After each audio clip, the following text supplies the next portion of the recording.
الحمدللہ رب العالمین والعاقبۃ للمتقین والصلاۃ والسلام علی اشرف الانبیاء والمرسلین۔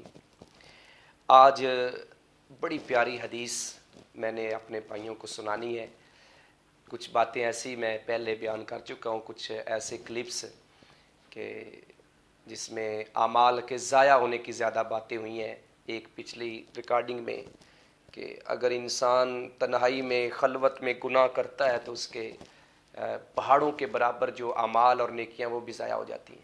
تو آج ذرا ایک خوشخبری بھی سن لیں، بڑی اہم خوشخبری ہے کہ 6 کام پیارے نبی علیہ الصلاۃ والسلام نے ہمیں کرنے کا حکم دیا اور ہر چیز کے اوپر آپ نے جنت کی ضمانت دی ہے۔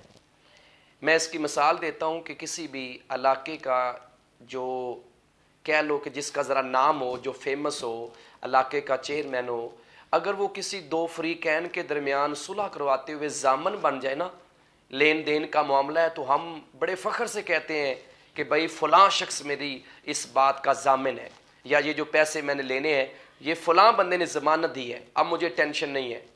تو میں یہ سمجھتا ہوں کہ کائنات میں، اللہ کی مخلوق میں، اللہ کے نبی علیہ الصلاۃ والسلام سے بڑھ کر کوئی ضامن نہیں ہو سکتا۔ دنیا کا بڑے سے بڑا انسان، چیئرمین ہو، ایم پی اے ہو، ایم این ہو، اس کی ضمانت میں کہیں نہ کہیں خرابی پیدا ہو سکتی ہے۔ بعض دفعہ وہ اپنی ضمانت سے ہاتھ اٹھا سکتا ہے کہ بھائی وہ فلاں بندہ جس کے متعلق میں نے ضمانت دی تھی وہ پیسے واپس کرنے کے لیے تیار نہیں ہے، تو وہ اس سے علیحدگی اختیار کر لیتا ہے۔ لیکن نبی علیہ الصلاۃ والسلام جس بات پہ ضمانت دے دیں، میرا ایمان اور یقین ہے کہ انشاءاللہ وہ ضمانت پوری ہوگی۔ آپ نے ضمانت کیا دی ہے؟ آقا علیہ الصلاۃ والسلام فرماتے ہیں کہ اضمنوا لی 6 من انفسکم اضمن لکم الجنہ، تم مجھے 6 چیزوں کی ضمانت دو، 6 چیزیں تم ضمانت کے طور پہ میرے ساتھ وعدہ کرو کہ تم یہ 6 چیزوں کا خیال رکھو گے، اضمن لکم الجنہ، میں تمہارے لیے جنت کی ضمانت دیتا ہوں۔ وہ 6 چیزیں کیا ہیں؟ ویسے تو ایک ایک چیز کے اوپر بات تفصیل کے ساتھ ہونے والی ہے، لیکن آج کی اس گفتگو میں صرف ان کے نام بتاؤں گا۔ 6 چیزوں میں پہلی چیز نبی علیہ الصلاۃ والسلام نے فرمایا، یہ مسند احمد کی صحیح حدیث ہے۔ نبی علیہ الصلاۃ والسلام فرماتے ہیں کہ اصدقوا اذا حدثتم، جب تم بات کرو تو سچ بولا کرو، میں تمہیں جنت کی ضمانت دیتا ہوں۔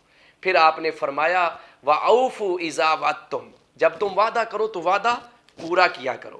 پھر نمبر 3 پہ نبی علیہ الصلاۃ والسلام نے فرمایا وَأَدُّوا إِذَا تُمِنْتُمْ، جب تمہارے پاس امانت رکھی جائے تو اس میں خیانت نہ کرو، اس امانت کو اسی طرح لٹا دو۔ اور چوتھے نمبر پر نبی علیہ الصلاۃ والسلام نے فرمایا وَاحْفَظُوا فُرُوجَكُمْ، اپنی شرمگاہوں کی حفاظت کرو۔ اور 5ویں نمبر پر نبی علیہ الصلاۃ والسلام نے فرمایا وَغَضُّوا أَبْصَارَكُمْ، اور اپنی نظروں کو جھکا کے رکھا کرو، نیچا رکھا کرو۔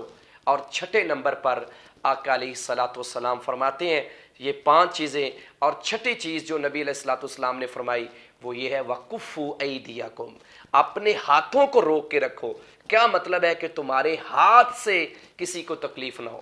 اور ہاتھوں کو روکنے کا یہ بھی مطلب ہے کہ تمہارا ہاتھ کوئی گناہ کا کام نہ کرے، اس سے کم تولو نہیں، کم ماپو نہیں، اس سے کسی کو تھپڑ نہیں مارو، کسی کو تکلیف نہ پہنچاؤ، اپنے ہاتھوں کو اللہ کے حکم کا پابند بنا کے رکھو۔ 6 چیزوں کی ضمانت تم دے دو، اللہ کے نبی علیہ الصلاۃ والسلام فرماتے ہیں میں جنت کی ضمانت دیتا ہوں۔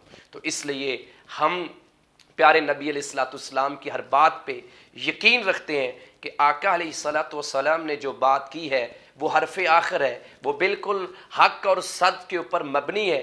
اس لیے اس حدیث پہ ایمان رکھتے ہوئے، یقین رکھتے ہوئے، ہر میرے بھائی کو، ہر میری بہن کو، ہر بیٹے اور بیٹی کو کوشش کرنی چاہیے کہ وہ ان 6 چیزوں پہ عمل کرے۔ جب یہ 6 چیزیں ہمارے اندر آ جائیں گی تو سمجھ لیں کہ ہماری اخلاقی جو ساری روایات ہیں اور ہماری اخلاقی اقدار ہیں وہ ساری کی ساری بہتر ہو جائیں گی۔ اللہ تعالی ہمیں اپنے اخلاق کو سنوارنے کی اور اپنے اخلاق کی اصلاح کرنے کی توفیق عطا فرمائے۔